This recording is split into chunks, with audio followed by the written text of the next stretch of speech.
우리 함께 선포합시다. 하나님께서 하십니다. 선포하시겠습니다. 하나님께서 하십니다.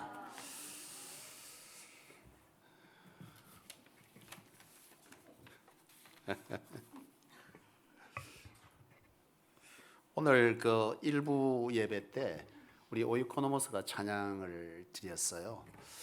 근데 오늘 2부 찬양대도 참 은혜스럽긴 했지만 오늘은 2부보다 1부가 더 은혜스럽다 그런 생각을 했습니다. 왠지 오늘은 그 군사 같은 기질은 다 빠지고 여리여리 연약한 모습의 어떤 찬양대가 느껴지는 뒤에서 그런 느낌이 왠지. 근데 오늘 1부 예배 때는 우리 여청년 3명이 서 있는데요. 걔들의 소리는 굉장히 아름다운데 왠지 군사 같은 느낌을 내가 받았어. 왜냐하면 1부 때 찬양을 드리는데 말이죠. 오늘 반주자가 제대로 없어가지고 이제 MR을 틀어놓고 하더라고요. 근데 MR을 틀어놓고 찬양을 하는데 진짜 소리가 이쁘더라고. 녹음시켜 놓고 싶을 정도로 이 찬양이 굉장히 아름답게 또 그렇게 들려졌어요. 근데 제가 마지막에 뭘 감동을 받았냐면 MR을 틀다 보니까 방송실에서 마지막 끝을 끊어줘야 되는데 끝까지 계속 왕 하고 나오니까 그 화면이 끝날 때까지 3명 다 꼼짝도 안 하고 탁 서 있는 거예요. 그리고 그게 완전히 엔딩이 딱 끝나니까 딱 들어가더라고. 꼭 왠지 밖에서 아주 큰 비용을 들여서 오늘 초청한 가수 같은 느낌, 굉장히 프로다운 느낌을 딱 가지고 찬양을 했어요.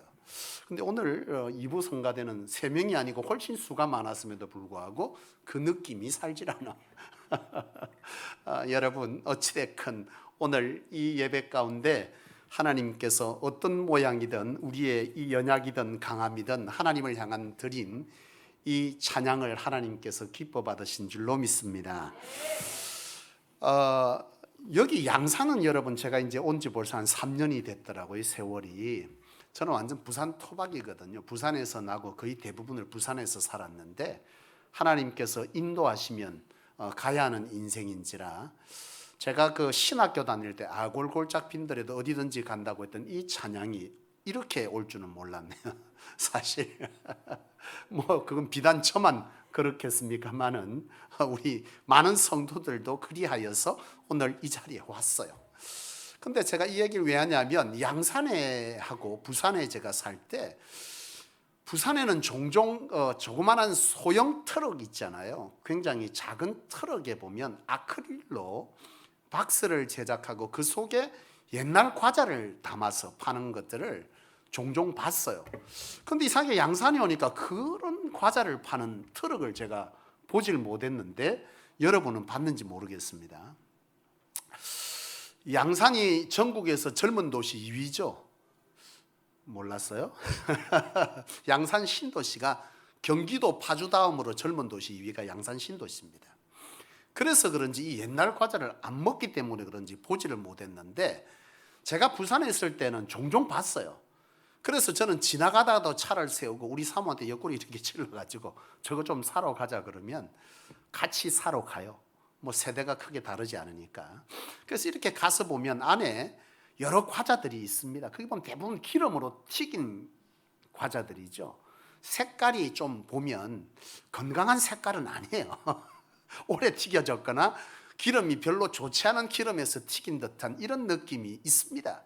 그런데 이렇게 보면 옛날에 불렀던 그 이름들이 여러분 기억할지 모르겠습니다만서도 그게 보면 딱딱하게 동그랗게 납작하게 튀긴 과자. 나는 그 과자의 이름을 김일성 과자라고 기억합니다. 여러분 공감하십니까? 우리 청년들은 뭔 소리가 싶으겠지만서도 기름으로 튀긴 딱딱한 과자 김일성 과자라고 불렀던 그 과자가 있어요. 저는 그 과자를 반드시 삽니다. 그리고 오란다라고 불렀던 그 과자가 있어요. 이런 것들은 몇 개를 이렇게 사서 오면 그 주인 이제 파는 그 주인 양반이 저를 아래 위로 이렇게 훑어봐요. 이 왜 훑어봐요? 나는 생각할 때 내가 좀 젊어 보이나 보다. 뭐 그런 생각. 그래서 내가 물었어요. 이 과자들을 사가는 사람들이 조금 있습니까? 이렇게 물었더니 제법 사간다는 거예요. 그래서 내가 물었습니다. 어떤 사람들이 주로 사갑니까? 그랬더니 세월을 좀 지긋이 먹은 분들이 많이 사간대요. 그래서 그분이 그런 얘기를, 지그시 먹은 분들이 사가는데 대부분 이 과자를 왜 먹는 거겠어요? 추억을 먹는 거예요. 추억을. 사실 저도 그 사서 먹어보면 그렇게 맛있지는 않아요. 지금 먹어봐도. 근데 그걸 먹으면서 뭘 떠올리냐면 어릴 적에 함께 친구들하고 먹었던, 함께 그거 하나 더 먹겠다고 막 치고 밀고 장난쳤던 그런 세월들의 향수들이 머리를 지나가는 거죠. 그러니 그 맛으로 먹는 게 아니라 그때의 추억을 먹고 과거의 기억을 먹는 겁니다. 우리 성소교회 교인들은 말이죠, 주 예수에는 관심이 없습니다만 최근 들어서 여러분들이 조금 관심을 끌었던 프로그램이 있었지 싶어요. 여러분, 국민 가수 처음 듣죠? 국민 가수를 뽑는 오디션 프로그램이 있었죠. 이 프로그램에 김유아라고 하는 아주 7살 난 여자아이가 불렀던 노래가 있습니다. 여러분 뭡니까? 예, 아 옛날이요. 이 원래 곡은 이선희 씨가 불렀던 곡이죠. 이 곡에 보면 아 옛날이요, 그 뒤에 가사가 뭡니까? 지난 시절 다시 돌아올 수 없나 그날 이렇게 돼요. 여러분, 이 노래가 이 김유아라고 하는 이 어린아이를 통해서 불려졌지만 사실은 오래전에 대히트를 했던 곡입니다. 그런데 여러분, 이 곡이 대히트를 했을 당시에 음악 평론가들이 이 곡이 왜 히트를 쳤느냐에 대해서 말을 했던 것이 있어요. 물론 이선희 씨라는 가수가 굉장히 노래를 잘합니다. 그리고 그 곡이 좋았던 터도 있지만 그 당시에 이 곡이 왜 그렇게 히트를 쳤느냐고 했더니 사람들의 뭘 끄집어낸 거예요? 추억을 끄집어낸 겁니다. 아, 다시 돌아올 수 없나 그날. 다들 그날을 언제를 기억합니까? 가장 좋았던 때. 우리 권사님에겐 젊은 때가 가장 좋았던 때. 내가 성공적인 인생을 살았던 때, 좋은 기억이 있던 때, 뭐 등등 과거의 어떤 것들을 떠올리는 거죠. 여러분, 사람은요, 과거를 회상하고 떠올리고 그리워하는 습성이 있습니다. 우리도 다 그런 습성들이 있습니다. 그래서 여러분, 요즘 레트로, 복고 뭐 이런 것들 다 떠올리잖아요. 패션도 똑같습니다. 여러분, 사람 새로운 것이 있는 것 같지만 사람 창조 못하죠. 모방만 있을 뿐이다. 모방이 점점 바뀌어지는 거죠. 여러분, 패션도 똑같습니다. 제가 이걸 좀 젊은 시절이라서 옷을 좀 안 버렸을 텐데 넥타이를 보면요, 짧았다가 길었다가 넓어졌다가 뭐 폭이 좁아졌다 이러는데 결국 10년 15년 있으면 그거 다시 매도 됩니다. 물론 이 넥타이는 과거 것이 아닙니다. 제 넥타이 보면 옛날 거 있는데요, 가끔 제가 매는 것 중에 15년 이상 된 넥타이가 있습니다. 여러분 아시죠? 알긴 뭘 알겠어요. 돌았으니 잘 모르는 거죠. 나도 잘 몰라요. 여러분, 우리 인생의 이 삶이라고 하는 것은요, 이처럼 자꾸 뭔가를 돌이키려고 하고 되짚어보고 그것들을 그리워하는 이런 습성들이 우리 인생들에게는 있습니다. 그런데 여러분, 우리가 한 가지 분별하고 기억해야 될 것이 있는데 그것은 뭐냐 하면, 우리가 아무리 이렇게 과거를 회상하고 돌이키고 그것들을 그리워하는 습성이 있다 할지라도 우리가 구원받은 자로서 구원받은 자의 인생을 살아감에 있어서는 과거를 버려야 합니다. 이게 무슨 얘기냐 하면, 고린도 후서 5장 17절 말씀에 보면 그런즉 그리스도 안에 있으면 새로운 피조물이라, 이전 것은 지나갔으니 보라 새 것이 되었다, 이런 말씀이 있어요. 여러분, 예수를 믿어서 구원받은 것은 새로운 피조물이 되는 것입니다. 이전 것은 지나가고 뭐가 되는 겁니까? 새 것 되는 겁니다. 이 말은 우리가 구원받은 자가 되어서 구원받은 자의 인생의 축복을 살아가려고 하면, 축복을, 구원받은 것은 곧 축복이고 그 구원받은 것은 하나님의 다스림의 권세를 통해서 우리에게 주어지는 능력과 권세의 삶인데, 이런 삶을 살고자 하고 이런 삶의 경험을 하고자 할 때 우리는 내가 예수 믿기 전의 삶을 그리워하고 그것을 뭐 하면 된다는 거예요? 그것을 쫓아 붙들고 살면 안 된다는 거죠. 우리가 이제 예수를 믿어서 새 사람이 되었으면 과거에 내가 붙들고 살았던 것들을 버리고 그리스도인으로서의 삶을 붙잡고 살아야 되는 것입니다. 내가 예수를 믿기 전에 삶은 어떤 삶이었어요? 죄의 종된 자의 삶이었잖아요. 그렇죠? 사단의 종된 자의 삶을 살았어요. 그런데 내가 예수를 믿고 나서 내 삶은 어떤 자의 삶이 되어야 되냐? 예수 믿으면 하나님의 자녀가 되는 권세 주셔서 하나님의 자녀가 되는 자의 삶을 살아야 되는 거죠. 여러분, 이제 이전은 지나갔습니다. 고린도후서의 말씀은 이전 지나갔으니 그거 붙들고 살면 안 돼 라고 말하는 거죠. 오늘 우리가 구원받았으면 이제 새롭게 된 자의 삶을 붙잡고 살아야 된다, 그 얘기를 합니다. 이미 우리는요, 신분이 바뀌었어요. 예수를 믿는다는 것은 단순히 그래 내가 예수를 믿는 거야 이런 수준이 아닙니다. 예수를 믿어서 우리가 구원받는 순간 우리의 신분은요 완전히 달라지는 거예요. 사단의 권세 아래에 있던 자가 하나님의 권세 아래에 있는 신분 자체가 완전히 바뀌는 겁니다. 이것을 우리가 인정할 수 있어야 돼요. 바로 구원받았다는 것은 이것을 아는 것이고 이것을 누리는 거예요. 그냥 구원받으면 막연하게 무슨 일이 있는가 보다 이런 것이 아니라는 겁니다. 구원받는 순간, 구원받았다는 순간 내 신분이 이처럼 탈바꿈되는 것이고, 신분이 바뀌었다는 것은 신분에 걸맞는 삶의 모습을 가져야 한다 이 말이죠. 그런 자에게 구원의 역사는 주어지는 겁니다. 우리는 과거의 삶을 붙들고 살면서 하나님의 자녀의 권세만 누리고자 할 때 이것은 불가능한 일이다 이 말입니다. 여러분, 우리는 과거에 사단의 종노릇 할 때 우리가 사랑하고 우리가 붙들었던 것이 뭡니까? 우리는 쾌락을 쫓았습니다. 그 전에 그렇잖아요. 쾌락을 쫓고 향락을 쫓고, 여러분 사람과 돈과 그리고 힘을 쫓고 권세를 쫓아다니고, 그리고 자신이 우선이고 세상의 것을 가치를 두고 살았던, 이것이 과거에 내가 예수 믿기 전에 삶이었다 이 말이죠. 이게 바로 사단의 권세 아래에 있던 자가 사는 방식입니다. 그런데 하나님의 자녀가 되었다라고 하면 하나님의 자녀는 뭘 쫓습니까? 진리를 쫓고 은혜를 쫓는 거 아니겠어요?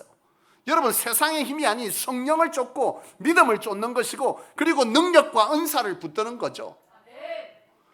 여러분, 희생과 사랑, 여러분 섬김을 하는 거죠. 권세를 누리고 세상을 막 짓누르는 것이 아니라, 여러분 내 중심에 살던 사람이 하나님 중심의 삶을 사는 것이고, 세상의 가치를 두고 있던 내가 하나님 나라의 가치를 붙들고 사는 거죠. 이게 여러분 바로 뭐가 바뀐 겁니까? 신분이 바뀐 자는 이렇게 삶이 달라져야 된다는 겁니다. 이런 자에게 구원의 능력은 뭐 하는 거다? 주어지는 겁니다. 여러분, 나는 저와 여러분들이 예수를 믿어서 신분이 바뀌었다는 사실을 여러분 제대로 알기를 원합니다. 나는 신분이 바뀐 사람이에요. 신분이 바뀌었으면 거기에 걸맞는 자로 살아야죠. 죄 종노릇 하던 것처럼 똑같이 살면서 하나님의 구원의 능력을 얻으려고 하지 마세요. 절대 되지 않아요. 여러분, 오늘 문제는 많은 그리스도인들이 바로 과거의 삶을 그대로 붙잡고 이처럼 하나님의 은혜를, 그리고 구원받는 자의 권세를 누리려고 하지만 결단코 그리 될 수는 없다라고 하는 것이 여러분 이 시대의 그리스도인들이 알아야 될 것이고 가지는 문제예요. 여러분, 이스라엘 백성들이 말이죠, 애굽에서 종살이를 할 때 참 고통스럽지 않았겠어요? 너무 고통스럽고 하나님께 구원해 달라고, 건져 달라고, 이 노예 생활에서 건져 달라고 고통 속에 살던 그들이 하나님 앞에 간청했을 때에 하나님께서 그들을 애굽에서 건져줍니다. 이 건짐은, 구원이란 말은 건져주었다는 거잖아요. 이 애굽에 종살던 그들을 건져서 자유의 백성, 바로 종되었던 자가 하나님의 자녀로서의 자유를 누리는 이 권세를 하나님은 이 애굽 땅에 있던 이스라엘에게 허락합니다. 너 이제 내가 너의 소리 부르짖음을 들었고, 죽기 직전에 그 고함을 내가 들었고 너희를 건져줄 것이다. 그리고 너희는 애굽에서 나와 어디로 가라는 거예요? 가나안으로 가라. 그 가나안은 젖과 꿀이 흐르는 땅이고 그곳에 너희는 가서 너희는 축복의 삶을 살게 될 것이다. 축복의 삶은 뭐요? 하나님께 쓰임받는 인생, 가나안 땅에 들어가서 그 땅을 정복할 것이고 그곳에서 하나님의 하나님 되심을 너희는 증명하며 살 것이다 라고 하는 이런 비전과 축복의 언약을 바로 이 애굽에서 나오는 이스라엘 백성들에게 허락합니다. 그래서 이스라엘 백성들은 그것을 믿고 출애굽하는 거죠. 이것이 바로 구원의 뭐한 거예요? 현장입니다. 이제 신분이 뭐하는 거예요? 애굽의 종의 신분이 아닌 하나님의 백성의 자유자의 신분으로 바뀌는 겁니다. 출애굽은 바로 우리가 구원받은 것과 똑같은 거예요. 이렇게 바뀌었어요. 이제 이들은 어디를 향해서 가는 겁니까? 가나안을 향해서. 그 가나안은 바로 하나님의 능력과 역사가 있는 곳, 현장이 되는 것이죠. 그런데 여러분, 이 이스라엘의 1세대가 이 언약, 구원받은 자에게 주어지는 이 축복의 언약을 누렸습니까? 못 누렸습니까? 못 누렸습니다. 가나안에 들어가지 못했어요. 왜 못 들어갔죠? 궁극적 이유는요, 이들이 과거를 버리지 못해서 그래요. 과거를. 그들이 출애굽에서 처음 맞닥뜨린 문제는 홍해라고 하는 거였어요. 홍해를 마주할 때에 여러분, 이들은 다 죽었다 생각했어요. 막상 애굽에서 나왔지만, 보내줬지만 바로의 마음이 완악해졌습니다. 하나님께서 완악하게 만들었대요. 하나님께서 완악하게 만들었더니 이들이 내보냈던 이스라엘 백성들을 뒤를 추격해서 죽이자고 모든 군대를 이끌고 이스라엘 백성들을 추격합니다. 이들이 도망했는데 앞에 홍해가 떠 있는 거죠. 배도 없고 건널 길도 없어. 하나님께서 모세를 통해서 그 바다를 가르지 않습니까? 이 놀라운 기적, 말도 안 되는 기적을 이스라엘 백성은 경험한 겁니다. 아, 하나님의 백성은 이렇게 사는 거구나. 내가 애굽 땅에서는 이것을 경험하지 못했는데 자유자의 인생이 되고 하나님의 자녀가 되니 이런 권세를 누리는 거구나. 이거를 그들에게 경험하게 하는 겁니다. 그런데 여러분, 참 안타까운 것은 뭐냐면 그 홍해를 건너고 그들은 춤을 춥니다. 미리암의 노래를 보면요, 소고를 치고 온 악기를 동원하며 하나님을 찬양하고 난리 그런 난리는 없습니다. 그랬던 그들이 3일 지나 쓴물을 만났더니 그들이 뭘 기억합니까? 홍해를 기억합니까? 애굽에 살던 때를 기억합니까? 애굽에 살던 때 그 말과 행동과 생각이 그대로 나옵니다. 3일 전에 홍해를 건넜다니까. 이미 그들의 신분이 바뀌었고 그 홍해의 기적은 하나님의 구원받은 자가 누리는 복인 것을 경험했는데 그들의 생각은 여전히 홍해에 머무르는 것이 아니라 그 이전에 애굽에 살았던, 아, 썸물을 만나면 물을 못 먹구나, 우리는 이 광야에서 죽게 되겠구나, 이걸 생각하고 있는 거예요. 그들의 생각이 과거에 묶여 있는 겁니다. 여러분, 이들은 그 이후에도 마찬가지 아니겠어요? 하나님께서 이들을 가나안으로 인도할 때, 광야를 지날 때 불기둥과 구름기둥으로 인도했다 그랬어요. 사막을 지나다 보니까 이 광야가 낮에는 덥고 밤에는 추운 거죠. 그래서 하나님께서는 낮에는 어떤 기둥으로? 구름으로 그들을 막아서 건너가게 하시는 겁니다. 그 광야를 가게 하시는 거예요. 덥지 않도록. 그리고 밤 되면 추우니까 불기둥을 일으켜서 그들을 지킨 거예요. 여러분, 이게 상식적으로 말이 되는 거예요? 말이 안 되는 거죠. 우리가 살면서 비상식적인 하나님의 은혜를 경험하고 살지 않습니까? 예, 한 번만 경험하고 나머지는 경험할 사람이 뭐예요? 그것을 경험하는데 문제는 뭐냐 하면 이 이스라엘 백성들이 그걸 경험해 놓고 여러분, 먹을 것이 없으니 당장 뭐라는 거예요? 뭘 말합니까? 우리가 애굽에 있을 때는 이렇게 말합니다. 우리가 애굽에 있을 때는 고기도 먹고 부추도 먹었는데 이 광야에서 이게 뭐냐는 거예요. 이들은 지금 하나님으로 살고 하나님의 능력으로 이 문제들을 해결하고 가나안에 들어가야 되는데 여전히 그들의 생각은 구원받기 전의 생각에 붙들려 있는 겁니다. 구원받은 자는 과거에 붙들리는 것이 아니라 하나님의 은혜, 하나님의 능력의 삶에 붙들려 살아야죠. 하나님으로 된다는 생각을 붙잡고 살아야죠. 여러분, 이스라엘 백성들 결국 1세대는요 그 정점이 어디서 끝이 나냐? 가나안 정탐에서 결국 그들은요 그 정점을 찍고 말아요. 그렇게 기회를 줬는데 마지막 가나안 정탐을 하면서도 결국 그들은 뭐라고 말합니까? 아, 가나안 땅에 들어갔더니 그 땅이 어떤 땅입니까? 젖과 꿀이 흘렀습니까? 안 흘렀습니까? 흘렀습니다. 과일이 엄청나게 여러분 풍성했습니다. 그들은 가지고 왔어요. 근데 그 말이 웃기는 거죠. 과일은 많고 풍성한데 그 땅에 네피림의 후손들이 있는데 그들에게 우리는 메뚜기와 같다. 메뚜기와 같죠. 그것은 사실입니다. 현실이었습니다. 그러나 이것은 내가 예수를 믿기 전에, 구원받기 전에 애굽 땅에 있을 때의 형태입니다. 애굽 군사 앞에 그들은요 메뚜기 같았기 때문에 아무도 저항하지 못했어요. 그런데 여러분, 그 속에서 여호수아와 갈렙은 다르잖아요. 그들의 생각은 여러분 과거에 묶여 있지 않습니다. 똑같은 나지만 그들의 생각이 어떻게 바뀌어 있어요? 구원받은 자의 생각으로 바뀌어 있습니다. 물론 그들은 여전히 우리가 볼 때 거인족이고 네피림의 후손들이지만 그들은 하나님 때문에 우리의 밥이 될 것이다. 그들은요, 이 여호수아 갈렙 유일한 이 두 사람만이 어디에 붙들려 있습니까? 과거를 붙잡는 것이 아니라 하나님의 언약을 붙잡습니다. 결국 1세대는요 과거를 놓지 못해서 과거에 사는 인생이 돼버린 거예요.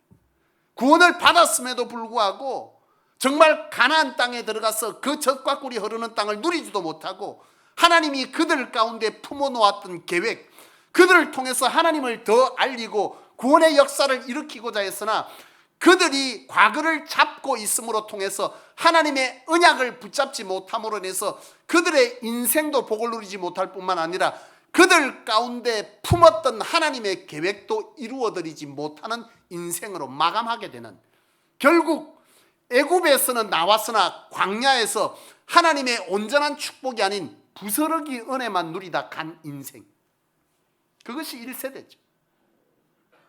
오늘 이 시대의 그리스도인들의 모습이 이와 같을 때가 너무 많다는 거예요. 부스러기 은혜만으로 만족하느냐? 하나님은 우리를 그렇게 부른 게 아니죠.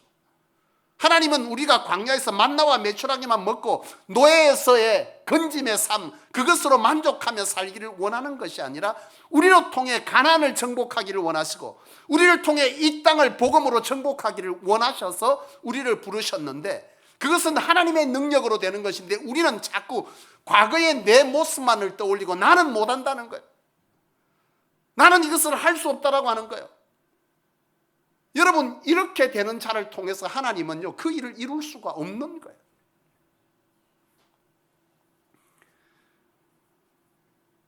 사랑하는 여러분, 나는 저와 여러분들이 구원받은 자이면 구원받은 자답게 말과 생각과 행동이, 가치가 바뀌기를 원합니다.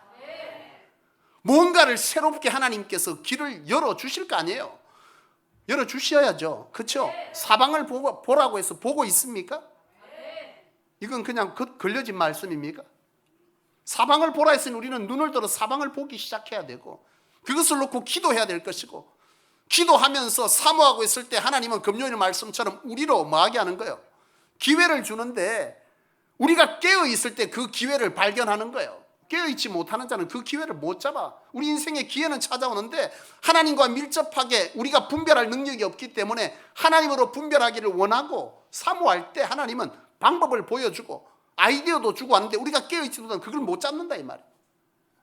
나는 저와 여러분들이 정말 이처럼 사방을 보기 시작하고 사모하고 기도하며 바랄 때 하나님은 그 길을 열어 가실 거예요.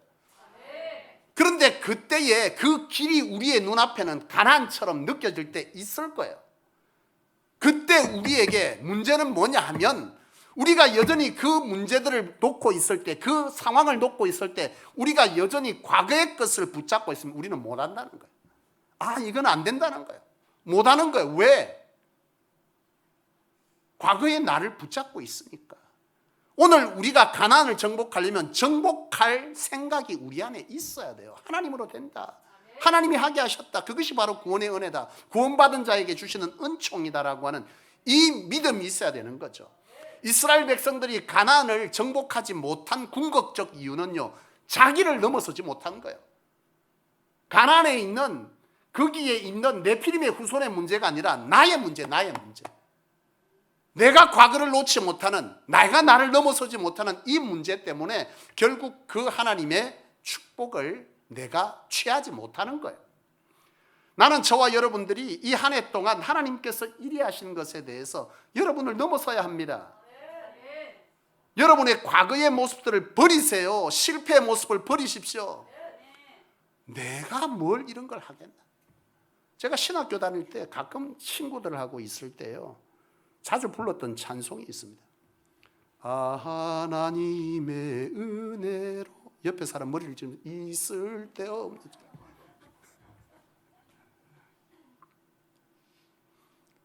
우리가 우리를 보면 쓸데없는 인생 같죠. 예수 믿어서 내가 갑자기 하루아침에 바뀌었습니까? 아닙니다. 이스라엘 백성들이 가나안 땅에 들어가서 전쟁할 때 달라진 게 있습니까? 그들은 여전히 하나님의 은혜로 누추해지지 않는 옷을 입었을 뿐 그들에게 전쟁 무기는 지팡이고 막대기고 돌멩이 그것뿐이었어요. 달라진 거 하나도 없습니다. 다만 그러나 하나님의 구원받은 백성으로서의 믿음으로 그들이 나설 때 그 전쟁은 승리했던 거예요. 그게 은혜입니다. 쓸데없는 자를 쓸데있는 자 만들어주시는 주님, 그 믿음이 있는 자, 그 생각을 가진 자, 나는 여전히 쓸데없다는 이 생각을 버릴 때에 하나님으로 된다는 것을 붙들 때에 가능한 거예요. 나에게 무슨 선한 것이 있겠나? 선한 것 없는데 선한 것 있게 해주신다잖아요, 주께서. 그러면 붙들어야죠. 여전히 나는 옛날에 못했기 때문에 지금도 못할 거야. 사방을 보라 해서 보면서도 아, 내가 저걸 한 번도 해본 적이 없는데, 내가 저걸 한 번도 이겨볼 수가 없을 것 같은데, 이런 과거의 실패의 생각들을 내가 붙잡고 있는 한 내 미래는 더 이상 열릴 수가 없어요. 과거를 버리십시오. 과감하게. 예수 믿기 전에 내 실패는요, 주님으로 치유받으십시오. 제가 며칠 전에 한 프로를 봤는데요, 그 토크쇼에 이런 분들이 나왔어요. 한 30대 후반쯤 된 청년들이에요. 그런데 다들 모솔부터 해서 결혼 못한 사람들 이렇게 몇 사람이 나와서 상담을 하더라고요. 그런데 그게 보니까 나온 사람들이 대부분 대단해. 34만 유튜브 가진 사람, 그 다음에 전직 검사, 이런 사람들이 결혼 안 해서, 그리고 현재 중학교 교사 이래 다. 근데 결혼을 다 안 한 거예요. 모쏠도 있고 아예 결혼을 안 하겠다는 사람도 있어. 근데 그 이유들을 가만히 이렇게 들어보니까요, 그 이유들은 과거를 버리지 못해서 그래요. 과거에 연애할 때 아픈 상처가 있고, 부모의 부부 사이에 어떤 문제들을 보면서 자랐던 이 아이가 성인이 됐는데 가정에 대한 좋은 기억이 없는 거예요. 아버지에 대한 좋은 기억이 없는 거예요. 그러니까 자기는 결혼 안 하겠다는 거야, 아예. 이 사람들이, 여러분, 그런데 보면 일부는 결혼하고 싶대. 이 사람이 결혼하려면 뭐부터 버려야 되죠? 과거를 버려야 합니다. 과거의 아픈 실패, 좋지 못한 기억, 미움, 이런 것들을 버리지 않으면 그의 미래는요, 결코 없는 거예요. 여러분, 우리에게 이런 과거들을 버려야 합니다. 여러분, 특별히 마음 가운데 미움이 있거나 이런 미움들은요, 버려야 해요. 왜냐? 우리가 하나님 앞에 축복을 받고 영향력 있는 인생을 살아가고자 할 때 가장 핵심은 뭡니까? 그럼요, 영혼 사랑이잖아요. 우리가 영혼을 사랑해야 그것을 주신 것으로 이 땅에 수많은 자를 돌보려고 하는 것인데, 내 안에 미움의 이 상처가 해결되지 않는 한, 이걸 붙들고 있는 한 이게 가능하겠냐는 거예요. 여러분 안에 이 미움의 상처들을 버리십시오.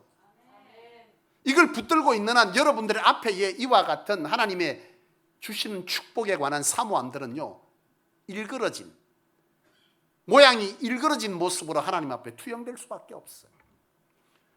사랑하는 여러분, 미움도 실패도 연약도 그것은 다 과거일 뿐입니다. 우리가 예수를 믿어서 하나님의 자녀가 되었으면 하나님의 자녀로서의 권세가 우리에게 주어집니다. 이스라엘이 여전히 가나안 땅 앞에 요단강을 건너기 전 그들의 모습은 여전히 현상만으로 볼 때는 애굽에서와 똑같은 초라함이었지만, 그들이 과거를 버린 2세대는 그 가나안을, 여러분 요단을 건너 가나안을 정복했잖아요. 오늘 우리에게는 1세대가 아닌 2세대의 이와 같은 과거를 버릴 줄 아는, 그리고 하나님의 언약을 붙잡을 줄 아는 이런 붙잡음과 버림에 대한 분명한 이 기준들이 우리 안에 세워질 때에 오늘 우리에게 사방을 보게 하신 이 사방을 보는 이 현실은 우리에게 현실로, 축복의 현실로 주어질 것입니다. 그렇습니다, 여러분. 오늘 빌립보서 3장 13절 14절에 말하기는 뒤의 것을 잊어버리라 그렇게 말씀하죠. 뒤의 것을 잊어버리십시오. 그것이 무엇이든지 간에 여러분 뒤의 것을 잊어버리고 이제는 오로지 여러분들이 붙잡아야 될 것은 뭐예요? 구원받은 자로서 하나님의 백성으로서의 붙잡아야 될 믿음, 언약, 말씀, 은혜, 이것을 붙잡고 갈 때 여러분들에게 이 구원받은 자에게 주시겠다 하신 하나님의 언약의 말씀은 반드시 성취되어질 것입니다. 저와 여러분들이 그런 삶을 살 수 있기를 원합니다. 그것이 바로 우리의 표대입니다. 기도하겠습니다. 하나님 아버지, 구원받은 자로서의 놀라운 은혜와 은총을 입고 살면서도 우리의 삶은 여전히 과거에 묶여있고 버리지 못하여서 막연한 구원의 축복만을 바라면서 하나님의 성전을 찾고 기도의 자리를 찾는 율법적 만족에 취해 있는 우리, 하나님 이 시간 깨뜨려 주시기를 원합니다. 진정 하나님의 사람이라면 하나님의 사람답게 생각하고 말하고 행동하는 이 행동이 있어야 하나님께서 허락하신 언약의 성취는 하나님으로 이루어질 줄로 믿사오니, 하나님 이 시간 주의 말씀을 들은 저들 위해 과거의 실패와 아픔과 미움과 연약을 다 버려낼 수 있는 하나님의 놀라운 역사가 나타나게 도와주옵소서. 만져주옵소서. 치료하여 주옵소서. 하나님 두려움에서 건져주옵소서. 이제 하나님께서 보게 하신 이 사방을 볼 일에 관하여서 하나님 구원받은 자로서의 생각으로 그것을 바라보게 하시고 하나님 충성으로 나아갈 때 하나님의 역사는 그곳에서 이루어질 줄로 믿사오니, 하나님 이루어짐을 보게 하여 주옵시고 그것을 통해 하나님의 하나님 되심이 이 성소 안에 여전히 충만되어지게 간정되어지게 역사하여 주시옵소서. 2022년 하나님으로 우리가 바라보는 이 지경이 넓어지기를 원하고 감당하는 지경이 넓어지기를 원합니다. 하나님 우리를 통해 주께서 이루실 계획들을 온전히 이루어 드릴 수 있게 도와주시옵소서. 예수님의 이름으로 간절히 기도하옵나이다. 아멘.